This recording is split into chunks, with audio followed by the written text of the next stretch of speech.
Following Maxine's accident, she is faced with a decision and chooses to continue on to her originally designated case.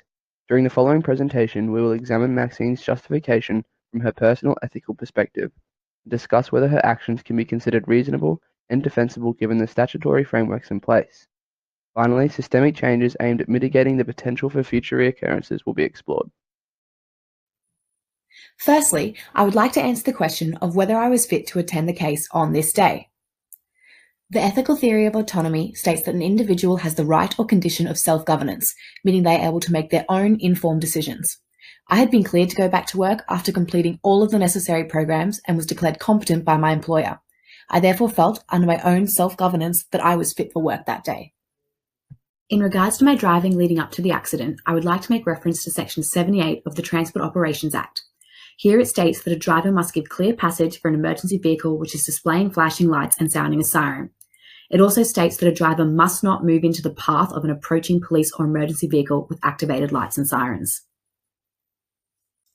En route to the scene, I displayed the necessary emergency lights and sirens the entire journey, giving all other vehicles sufficient time to hear, locate, and give way to the ambulance. I acknowledge that I had made an emotional connection to the call, which impacted my professional judgment and may have resulted in my taking more drastic measures than other paramedics would deem fit. I did, however, believe that these measures were not above my own skill set and are ethically justifiable through the theory of ethical egoism. Ethical egoism is a theory which states that an action is deemed morally right if it is necessary to maximize one's own self-interest.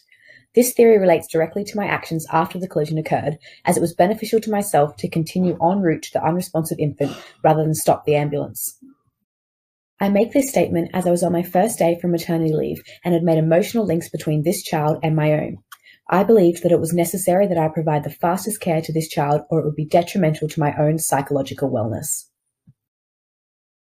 In consideration of my decision not to stop after the accident occurred, irrespective of who was at fault, I believe the theories of non-maleficence and justice best explain my actions. At the time of making this decision, I was unaware of the state of the driver of the vehicle I had collided with, and therefore, in my own mind, only had a duty towards my original patient. Non-maleficence states that as far as possible, you should not harm a patient, either through acting or not acting. To stop the ambulance on the way to treating the critically ill child would have been directly harmful by withholding an action of care. It is also important to consider what was fair to my original patient through the theory of justice. Although I collided with another car, potentially creating a new patient, it would not be fair to my initial patient to withhold treatment. The new patient in the crashed car, with the information known at the time, had the same potential to be in imminent danger as she had to be completely unharmed. I therefore asked my partner to call and get the person help, as would have happened if the vehicle had crashed with any other car. As the investigating officer on this case, it is my job to determine whether Maxine's actions were both ethically and legally justifiable. I would first like to consider deontological ethics, which is concerned with the actions people make, not the consequences of those actions. Under this form of ethics, you cannot justify an action by showing it produced a good outcome, you must only consider whether the action itself was good.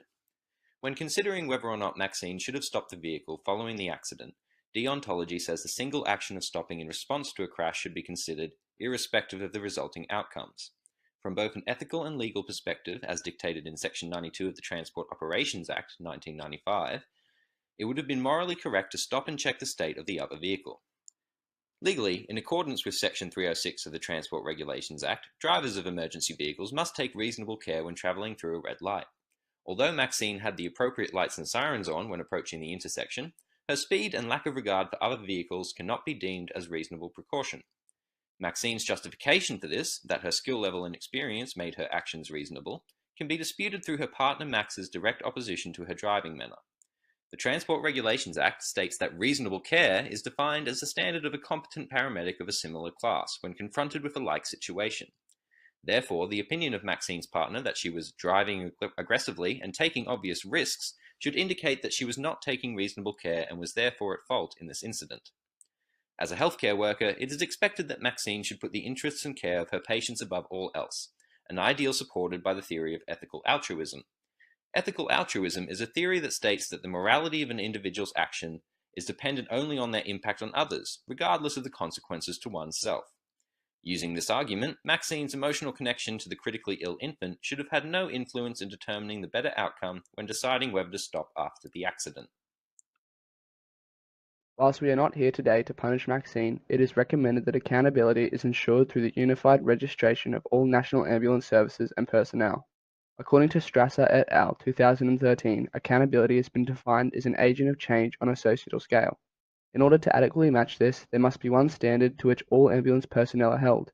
In this case, Maxine would have benefited from a baseline of professionally acceptable actions and national accountability for her decisions. Recommendations for systemic changes aimed at preventing this situation in the future should be focused on accident prevention rather than Maxine's decisions following the incident. It is important to consider that ambulance officers do not work alone. When faced with seemingly impossible decisions, as in this scenario, respectful and equal decision-making is of utmost importance. Organizational protocol should be considered that dictates unanimous decision-making under all circumstances. If a single paramedic was then to go against the advice and wishes of their colleague, they may be subject to professional reprimand. Maxine's driving ability on this day may also be called into question. Although prior to her leave of absence, Maxine had been fully trained according to ambulance policy and was considered competent.